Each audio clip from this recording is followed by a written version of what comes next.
In this sequel to Rise of the Planet of the Apes, almost a decade has passed since the outbreak of the ALZ-113 virus, which then spread across the globe. The human population has mostly died off from the virus and from violence, while the ape population has thrived and grown. A montage of news reports is shown on a globe crisscrossed with red lines, with footage of escalating violence among humans that has also contributed to the chaos. Caesar, the chimpanzee leader of the apes, is in the trees of Muir Woods, north of San Francisco, with his fellow simians. His lieutenant Koba keeps an eye out, then alerts Caesar, through sign language, when a large herd of deer comes stampeding through the forest. The apes run after them for the hunt, trapping some of them. Caesar's son Blue Eyes goes after a wounded deer but is suddenly attacked by a bear. Blue Eyes gets wounded as the bear claws his chest, and Caesar jumps in to help his son. Caesar is outmatched and calls for Koba. Koba jumps onto the bear and kills it with his spear. Caesar thanks Koba for his help and tells his son to think before he acts. The apes return to their sanctuary in the Muir Woods. They have established homes and even an educational system led by Caesar's trusted orangutan friend Maurice. Caesar goes to his home to tend to his sick wife Cornelia. She gives birth to a baby ape. Caesar brings Blue Eyes forth to meet his new brother. Afterward, Caesar finds Maurice, telling him that he is amazed by how far they have come as a group over the years. Maurice asks him if he still thinks of humans. Caesar admits that sometimes he does.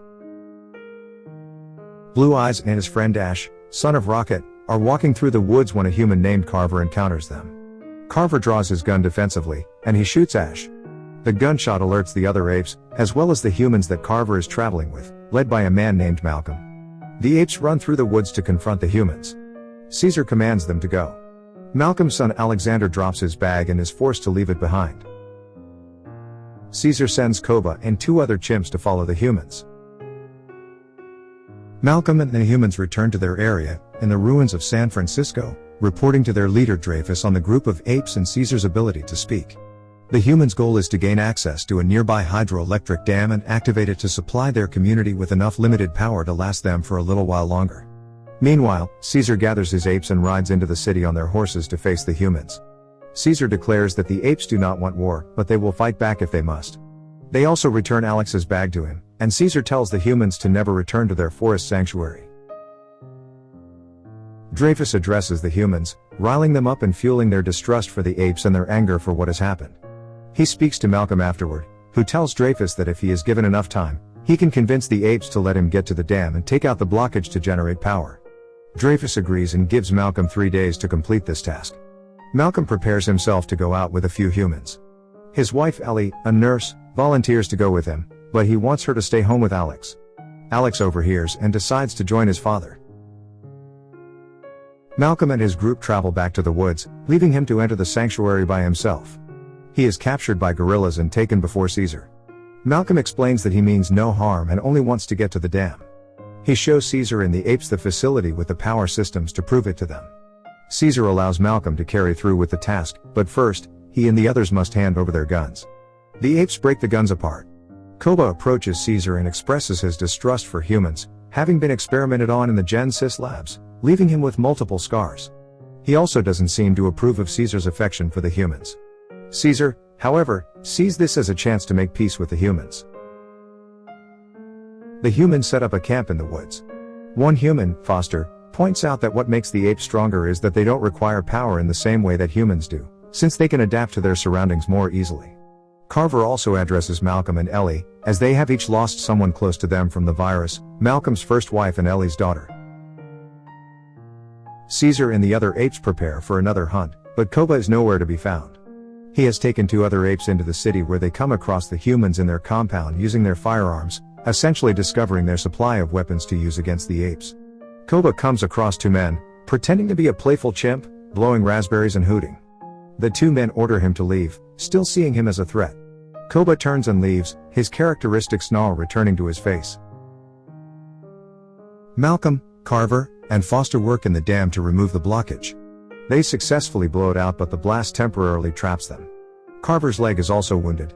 Ellie can convince the apes to help dig the humans out of the rubble. They return to camp for Ellie to treat him, while some apes, including Caesar, come by. Caesar's baby son goes over to the humans. Ellie and Alex immediately take a shine to him, finding him adorable. Carver is less welcoming.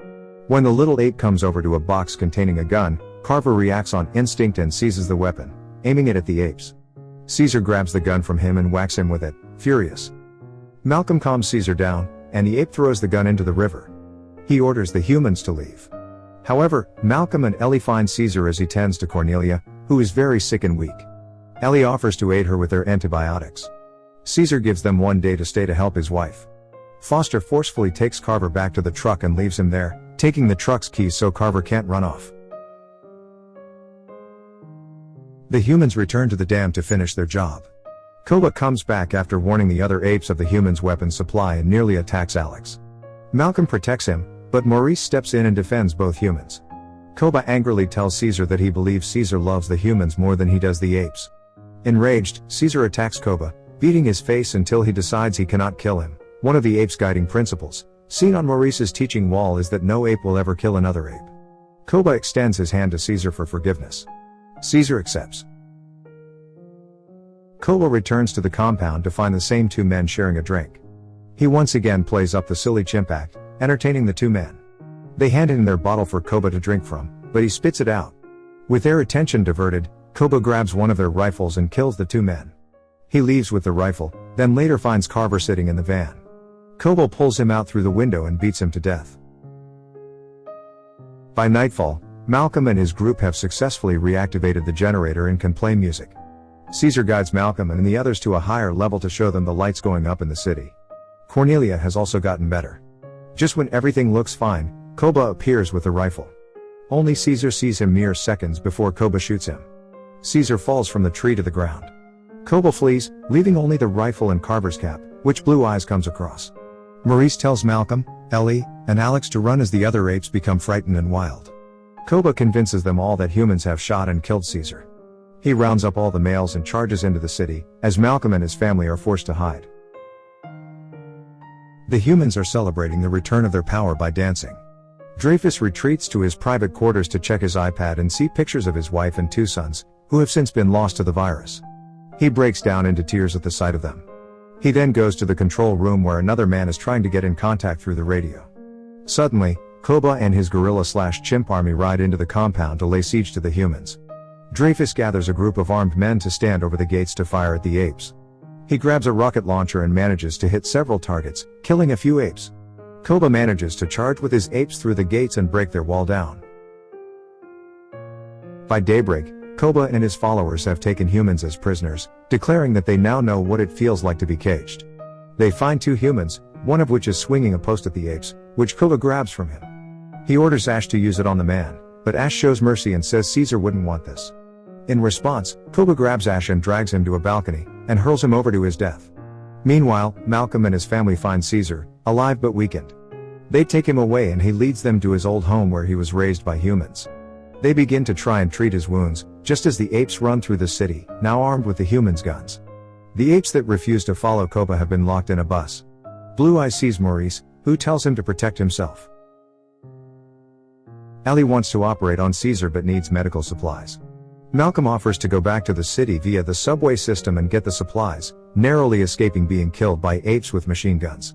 He eventually hides in a room, only to encounter Blue Eyes, who holds his gun up to Malcolm but cannot bring himself to shoot him. Malcolm tells him that his father is still alive, leading him to Caesar. Blue Eyes sees the bullet wound and growls at the humans, but Caesar tells him this was Koba's doing. Blue Eyes tells his father that his mother and brother are safe for now, but Koba is amassing more followers due to their fear, and he also tells Caesar that Koba killed Ash, causing Blue Eyes to weep. At night, Caesar goes to the attic and finds an old camera with a video of him as a young chimp with his human owner, the late Will Rodman, James Franco, in archive footage, teaching him. Malcolm comes up and asks Caesar who that is. He responds that he was a good man just like Malcolm. Maurice and the other trapped apes break free from their bus and break the humans out. They find Caesar and tell them about Koba's plan to get the female apes and young ones to join him, including Cornelia, and they are newborns. Together, along with Malcolm, they head out to stop Koba. Koba and his followers have gathered at the top of a tower, while Dreyfus and 2 other men have recently made contact with the military and loaded the tower with C4 explosives to take the apes down. While Caesar and his friends go to face Koba, Malcolm encounters Dreyfus and the men and draws his rifle to stop them and convince them not to go to war with the apes. Dreyfus refuses to relent, saying he is about to save the human race. He grabs the detonator and pushes the button, causing an explosion that kills him and the two men, as well as any apes within the tower, but Malcolm escapes the blast. At the top of the tower, Caesar comes face to face with Koba, still wielding his rifle. Koba once again tries to rally the apes, claiming that together, they are strong. Caesar fights his former ally, while the other apes stand by for Caesar. In the chaos, Koba takes his gun back and begins to shoot at the apes. Caesar dives in and tackles Koba, knocking him off a ledge. As he hangs on for his life, he looks up at Caesar, who pulls Koba's arm up. Koba tells him, "Ape not kill ape." Caesar looks him down and replies, "You are not ape." With that, he drops Koba and allows him to fall to his death. The free and surviving apes, including Caesar's family, come up to the tower to reunite as a group. Malcolm goes up to find Caesar and warn him about the incoming military reinforcements that would threaten his family and start a war. Caesar says that an ape has already started a war and that Malcolm must go and protect his own family. The two of them acknowledge their friendship, but also the fact that the chance for peace is gone. Malcolm slips away, leaving Caesar to stand over the apes, who all bow down to him once again. At the end of the closing credits, the sound of howling apes and the scraping of rubble can be heard. To watch more video like this, click on the videos on your screen, and don't forget to let me know how you feel about today's video in the comments down below. And at last I will say stay safe and stay healthy. See you next videos.